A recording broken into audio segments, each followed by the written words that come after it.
Morning, good morning, good morning. It is yours truly, Dr. K, and it's time for Freedom by Design Live. It's Motivation Monday. I know you're probably like, come on, girl, I need some motivation. I do too. Let's get this thing going. I'm excited. I'm excited. Good morning, Mom. Good morning, good morning, good morning. Let's go, let's go, let's go. It is Monday. I'm like, whoo, what we talking about today? How is this thing gonna work itself out? However he uses us, we know we're gonna work it out. So this morning, our conversation is about expectations and comparisons. Anybody comparing themselves to other people? Anybody trying to meet everybody expectations? Don't we know that it doesn't work that way? So let's see who we have on. It has been a great weekend. At least I know it has been for me. So many revelations, so much going on. Good morning, Lynn. Good morning, good morning, good morning, Jerry. Good morning, good morning. Like and share as you guys come on, like and share. I hope y'all drinking y'all water too and being healthy.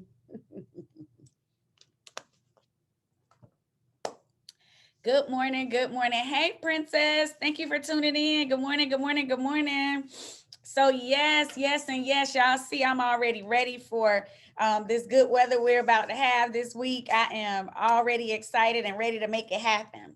So, good morning, Tiffany. Good morning. Good morning. Good morning. Hey, Jerry. Good morning. Thank you guys for tuning in. Let's go ahead and get started because whether you are on at the beginning or you tune in at the end or you're listening to this later, I do want you to share the information. And if you are new to this Freedom by Design platform, my name is Dr. K, and Freedom by Design is a baby that was I was impregnated with this thing. God birthed this thing and allowed me to he allows me to use it for his purpose, not my own. So my prayer is always that he remove any of me out and just fill me up with him so that I can say it the way he has afforded, where he's downloaded into me. I won't say afforded me to. So I don't know about y'all, but have you ever been in a situation where you're just busy, always doing, going, being? Have you ever been busier than God expects you to be? Well, I'll say, I'm always going to be transparent. At a certain point in my life, that was me. I was busy, and I would even venture to say I was busy doing what God told me to do. But, well, He did tell me to do some of it, but a lot of it was my doing. So I know that many of us, we try to go out and we want to do the most for everything and everybody. Now, this morning when I was getting ready, God was like, we're going to free some people this morning. And I'm like, Lord, what you mean? Good morning, Rutho. Good morning, Yvonne. Good morning, Dr. Abigail. He says, everybody is so busy doing everything in the name of, oh, well, God told me to do it. And he says, well, I called you to do a couple of things. Live your life as a disciple of Christ and follow me. I'm like, okay, I get that. So how did we get into this mess? Good morning, Christina, that we're in. And God dropped it in my spirit very simply. He said expectations and comparison. And I'm like, oh Lord, here we go. I'm like, well, Lord, I live in the prison of expectancy because I'm expecting God to do great things. I can't say that I expect man or a person to do all these things because it's unrealistic for me to put that expectation on somebody else. And then I thought about it, and I'm like, you know what? Jesus must have been a true disappointment for the world when they were thinking about having a savior, because clearly they didn't think that the savior of the world was going to be the carpenter's son. But he was able to go into places where sinners were, unclean people. He was able to minister, lay hands, perform miracles, and all of these things. So think about that when you're trying to live up to what people expect you to be, when you're trying to be everything to everybody. We were never made to be everything to everybody. That's unrealistic, and that's how we end up with all kind of stress, fear, anxiety, and all of this doubt. And it's like, oh my goodness, I'm not going to be able because my job needs me to be this, my husband or wife needs me to be this, my in-laws need me to be this, my family wants me to be this, my friends need me to be this. And you're trying to be an octopus and juggle all of these different things. But God is like, I didn't call you to do all of those things. You got to hear my voice. So you got to have a relationship with me. So we cannot meet the world's expectation. If Jesus definitely didn't meet it by coming into the world as a carpenter's son, how are we going to do it? We cannot. That right there, if I said nothing else, should be enough to set some people all the way free. I can hear the chains falling and breaking right now. You can't be everything to everybody, period. So, how do I know what I'm supposed to be? I'm glad you asked, because you're going to have a relationship with him. It's not about them. You know what ends up happening is, and I was listening to watching the Meghan and Harry last night, that interview, and it made me think about this. You know, people live their lives. I'm 46 years old. I have had different experiences in my life as a child, as a teenager, as a young adult, all of those things. And those experiences cause me to have certain things that I need, because good, bad, or indifferent, you know, I've gone through some things that I don't necessarily want to repeat again. And now I have expectations or needs, but I can't impose them on other people. And in the same, whatever hurts that they've carried from childhood, from relationships, from jobs, from people, they can't impose those things on me either. It's almost like you trying to get a part in a play and you don't have the script. The producer didn't give you the script, but he wants you to audition, and he's like, okay, go ahead and get started. And you're looking like, how do I get started? You know, what do I say? And he's like, just start with act one, scene one. And you looking like, I don't know what's on act one, scene one. And guess what? He or she doesn't know either, because they're developing a script in their mind as they go, based on their past relationships, based on their past job situations, and all of these things. So we're putting unrealistic expectations on ourselves, and we're putting unrealistic expectations on other people. Again, I hear the chains falling and breaking, because as he started downloading the thing to me, I'm like, you know what, you're right. I'm never going to meet this person's expectations, because they're unrealistic expectations. And another reason why you might not ever meet them is because you don't even know them. They don't know them.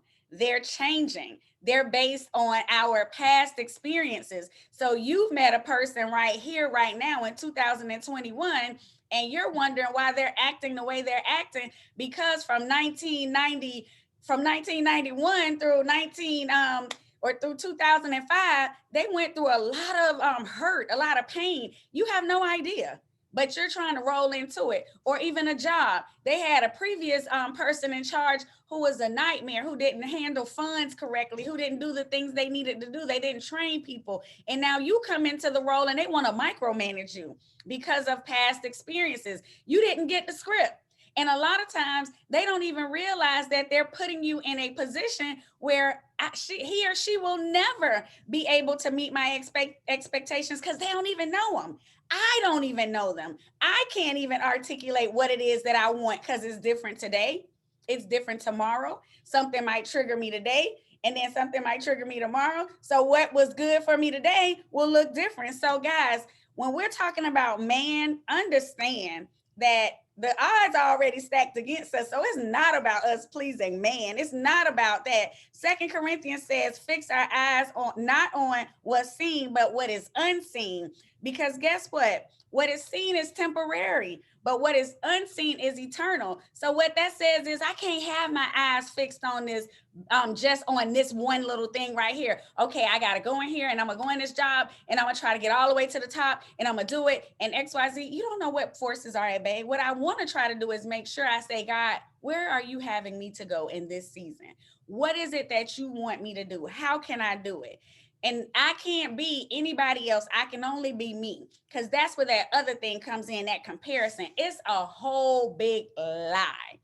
Comparison has been around since the Garden of Eden. It ain't just come today. It ain't just come since Facebook, Instagram, Twitter, TikTok, and every other social media platform, and all of these other things. But what happens is we get the scrolling. We get the scrolling. See how my finger's doing? And I know we do it because guess what? My little 4-year-old niece, I see her and that little finger just be scrolling, and she's scrolling and she looking for something. But in us, you know, as adults, we're scrolling and we're looking like, oh, they went here. Oh, she got on that. Oh, they did this. Oh, they did that. And as you're saying, what they did. You're looking at what they did, but we have no idea of the backdrop. And I promise you, when my husband and I, we were watching the interview last night with Megan and Harry, and Oprah was like, she said something to Harry like, but you grew up in this, you were raised in this, you look like you were fine. How did you not know? And he said, just because I'm smiling on pictures, just because I'm doing what I'm supposed to do, my job, smile, go meet people, because it doesn't matter if I'm crying right now in the back. It doesn't matter if an hour ago I was crying or 30 minutes. Here comes the cameras, wipe my face off, get my game face on, and shake hands, smile, and pretend that everything is okay. So we can't compare ourselves to the pictures. We can't compare ourselves to the filters, to the things that we see. It is unrealistic. What we want is, Lord, what is your will in this situation, in this season? I understand God gave you everything that you need to be successful. For what it is that He has ordained for you to do. He has given you everything, and He didn't give you some stuff. Example, I would hear people say through one of my businesses, like, dog, I wish I can stand up and present the way that you present, or the way that Bernadette presents, or Ruth, though. I wish I could do that. And I'm like, but you ain't supposed to do it. If you were meant to do it that way, God would have given you the ability to do it that way. Everybody isn't going to, y'all remember my football analogy, everybody can't be the quarterback. Everybody can't be a wide receiver. Everybody can't be a tight end. Everybody can't be on the line. He's given us everything we need for what He has asked us to do. And some stuff He didn't give us because you didn't need that to do what He has asked you to do, to fulfill the mission over your life. Some stuff you got, some stuff you didn't get. That's the whole thing about us being unique. That's the thing about Him saying, Trina, I need you to be able to do X, Y, and Z. So bam, you're going to have it. The other person, me and my sister, we from the same mom, but we're different. Tiffany got some talents that I didn't get. Tiffany is skilled with her hands in doing hair. I'm okay, but I'm not a hairdresser. I'm not Tiffany. Tiffany, both of us are able to bring a whole word, and God uses us very differently. I'm a teacher, preacher kind of person. Tiffany brings that thing in a whole different manner that hits you right here, and you like, oh my goodness, we're different. I can't be her and she can't be me. And we don't try. We won't let the world try to make us feel like, oh, we need to be something that we're not. So again, my friends, stop scrolling. Stop scrolling. Because if we look for man to give it to us, if we're looking for the validation from man, understand they can take it away. And again, that interview last night said that, like, they script them of everything, like they don't have any of it. And that's how man will elevate us. And then as soon as we do something that man doesn't like, he snatches the platform, he snatches everything from under us, and we like, dog, where did it go? But then you look at some people and say, man, they're being elevated, they're moving, not elevated in the way that you are thinking about, but God, because God's hands were in it, because He moved them at the right time. He gave them a glimpse of what they needed to see, and then He put a few things in front of them, and they were faithful and obedient. He gave them another glimpse, and then put a few things in front of them, and they were faithful and obedient. We can't handle it all, not at one time, and He knows that. That's why He's gonna, baby step us out. But we have to stop with the expectations and the comparisons. Our identity should not be what we did. It should be whose I am. Because, when a person say, well, who are you? What have you done? Who are you? And you start, I know, oh, well, my name is Dr. Katrina Flukes, and I'm from Miami, Florida. I've worked in education. I've done and you start reading off your whole bio. Whose are you? Not what you did. At your core, who are you? What do you believe in? You can't compare it to nobody else. And that's where we have to say stop. I was reading this morning and I thought about something. I grew up, and like I said, I'm 46, so I let y'all know that. sometimes we got to let go all of the comparisons and the expectations because it's unrealistic. I remember that campaign with Nancy Reagan. She said, just say no to drugs. Y'all remember that? Sometimes we're going to have to say no to those unrealistic expectations because God does not expect us to be perfect. So why should man? Why should we expect us to be perfect? Why are we stressing ourselves out, getting ulcers and headaches and all of this stuff, trying to be perfect when he said, you don't have to be perfect. I'm going to dust you right on off and I'm going to use you to advance my kingdom with your messy, dirty little self. I'm going to use you so they will know it wasn't you that did it. I did that. He wants us to have eternal life with him. So don't worry about it. It does not matter what somebody else is doing. When our name is called, when our time comes, when we have to stand before him, and that time is coming, guess what? I don't care how close me and Annette are. I don't care how close me and my husband are, or me and Yvonne, or Patrice, or Gifty. When I stand before God to account for my life, guess who's going to be standing there with me? Just me and him. Not anybody else. Me and him. You and him. Nobody, he not gonna say, well, let me get your girlfriend so she can vouch on your behalf. Not gonna happen. Just you. So we have to make sure we have done what we needed to do. As I talked about on the God Zone, that report card, are we giving? Are we praying? Are we discipling? Are we doing the things we need to do? While we're comparing and thinking about expectations, I only want to consider the expectations of God and the things that he has asked us to do. So we don't have to lose our mind trying to be everything to everybody. Take it to God. If you get confused, if you get overwhelmed, take it to him and ask him, hey, what do you want me to do, Lord? Is this thing something you would have me to do? How do you want me to do it? Because in my own strength, I cannot do it. Nothing pleases his ears more than hearing those words. Lord, I can't do this by myself. If it was up to me, I would have been gone out the other door. I would have left out the back door. I would be done. I would have cussed somebody out. I would have been like, but I need you. I don't want to do it on my own. Lord, guide my feet and protect this mouth from myself. Help me with my thoughts. Clear them. What do you want me to do? I don't care what they said. I want to know, do you want me to do it? So what does that mean? I got to get in a quiet place where I can hear him.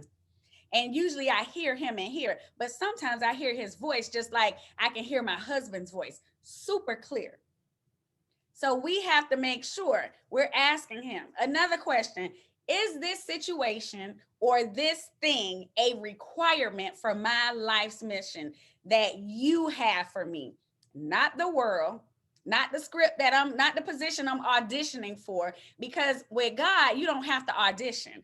You got the role. You are the leading lady. You're the leading man. You already have the position. You don't have to come perform. You don't have to dress up. You don't have to put on certain clothes. The role is yours. All you have to do is walk into it and own it. All you have to do is be obedient. All you have to do is be faithful. Yes, indeed. Order my steps, Lord. I know if I go where you take me, I don't have to worry about it. I know if I walk this path the way you've laid it out, I don't have to worry about it. It might be some cobblestone. It might be some smooth cement. Sometimes, Lord, you might even take me down a dirt road. But I know that on either side of the road, you got me. So even though I'm going to walk through the valley, I won't fear any evil because I know that you got me. I know that you are going to make sure that everything I need, I have. I'll be protected in the front, in the back, in the side, every which way. I know that you got me. So family, we have to ask ourselves, what does he want? And like I said this morning when I was getting ready to come on, he was like, we're going to free some people this morning. I'm like, really, Lord? He's like, yeah, because they're so busy being busy, trying to do and be everything that everybody has asked them to be. And he said, I need you to tell them what that thing looks like. That means, and I'll tell you, I was a busy little soul. I was working a full-time job. I was a full-time wife, a full-time mother. I had other businesses that were full-time. I'm doing all these full-time things, saying it's part-time, but everything is full-time. And I'm going and I'm running and, everything. And I'm organized, but I'm tired. So that means that somebody or something was going to get less than something wasn't going to work. Somebody wasn't going to be able to get all because I didn't have all of me to give. And he said, let's sit still. Let's recalibrate and let's refocus. And now with my eyes fixed on him, I know what I'm supposed to do. But does that mean that everybody's going to be happy? No, everybody is not going to be happy because, again, this is your relationship. This is my walk with him. So some people are going to be disappointed. There are some people who were around that are no longer around. There are some people who still want to hold you to what you were in the past and keep bringing it up. And sometimes you just got to say, you know what? Yeah, I was. And you got to own it and be okay. But we all have to, as Tyson talked this morning, we got to look in that mirror of self-reflection. It's easy for us as people to try to beat other people over the head. It's hard for us to digest that thing ourselves and say, you know what? I'm not perfect. And when I was reading my word, he was like, you know what?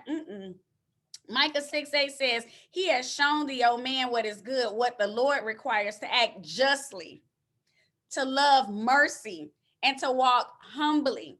I can't do that stuff and I'm judging and I'm knocking other people down and I'm doing, no. All I can do is say, Lord, do you expect this of me? If you expect it, I'm going to do it the way you would have me to do it. It's going to be perfect. It's going to be perfect for God. It won't be perfect for other people because they won't know. They won't understand. And sometimes he'll tell us to share with other people. Sometimes it's just a whole faith walk. We just got to do it and we got to believe in it and know that his timing ain't your timing. His timing isn't my timing. I am a person that I like to get it done. If it's something that needs to be done, I'm not a procrastinator because I feel like if you wait, it's like it'll never get done. And it's almost like that little thing in the corner. You start dropping clothes and it's building up and it's piling up, or you dropping books or you dropping stuff. And the next thing you know, you got a whole situation. Everybody doesn't move that way. But you say, Lord, help me to be what I need to be. Help me to use what you gave me, because you gave me some gifts and you didn't give me some other gifts. Help me to use those so that I don't have unrealistic expectations and so that I am not comparing myself to anybody else. You can only be Avro. You can only be Simona. You can only be Jerry. You can only be Bernadette. You can only be Pamela. You can only be yourself, Patrice. You can only be you. You can only be Lynn. We can't be anybody else. So stop scrolling and comparing. If you can't stop comparing, shut it off. Remove the app off your phone, close it down, and stop. What is it that God wants you to do? And sometimes he'll let us see other people in different positions to motivate us, not to covet what they have, to motivate us, to show us that if I did it for them, I can do it for you. Just because the package is wrapped up, like Prince Harry said, just because you see smiles and all of that doesn't mean that it's not a backdrop, that it's not a backstory. So we got to be mindful and careful of that. We have to move and walk. The beauty of it is, people, you won't know their script. You don't know the script that you're auditioning for in their lives because it's ever changing. And it's the script that you're auditioning for in 2021 has something to do with something that happened in 1990 or 1980 or 1970. And you're auditioning for it in 2021 with a whole different set of morals, thoughts, and all of these things. And it's like, well, why can't I do? Why am I not, being good at this? Because that wasn't the script or the role that God gave you. The script he has for you, you already got it. You already got the position. You're good. I know that's right. He in the neighborhood. You better say it. Lord, we love you. We are grateful for what you have downloaded this morning. For some stuff is falling off. I hear the chains. I feel them on my own self. Expectations and comparisons. Just, Lord, what do you have for me? Let's move. So, family, I look forward to seeing you on Wednesday for Wisdom Wednesday. I see my sister Bernadette is on. Guys, we are sharing information about her launch. We're excited about what's going on March 10th at 9 a.m. So I'm going to share it as soon as I get off. And please, please, please tune in. It is going to be nothing short of amazing. I'm excited. I cannot wait. And we will have actually Bernadette joining us on Friday. So guys, it's always a treat when my sister is with us. So please tune in. I'm about to share the information and post it. So I'm excited to see what God is about to do. And we know he is about to show out because he has been preparing my sister for a time such as this. And she is about to bring it. He has been doing a mighty thing. Yes, Bernadette, we're excited. We cannot wait for her to launch that thing is about to be amazing. The platform that he has created for her and for us to be able to be fed, to learn from her unfiltered. I'm excited about that part because she is going to give it to us raw and uncut. So yes, indeed. I cannot wait. Guys, I want you to have a fantastic day. Be great. Stop having all these unrealistic expectations. Stop comparing yourself to other people. Just be the you that God has intended for you to be. I love you. God bless you. And have a fantastic day. I see my God Zone family is on. I'm also going to repost the God Zone information. Avril, if you would, drop it in there because people are wondering how are they so excited? Because that's the secret sauce. So y'all want to know, how is Bernadette doing all of this? How is Ruth? How is Tiffany? What are they doing? How are they excited and up early in the morning about to do all of these different things? Because we fellowshipping with like-minded believers. We're jumping on the God Zone. We're in relationship with our God. We're spending time with him throughout the day. We meditate, we read, we are going in our closet. It's not all about us. We're praying for and with other people, and we're excited to see other people move and be elevated and be blessed. That's how it happens. What's for you is for you. Bernadette, we love you. We cannot wait. We're excited. I'm going to be sitting there with bells on, baby. Let's go. God bless you guys. Have a fantastic day. Bye-bye.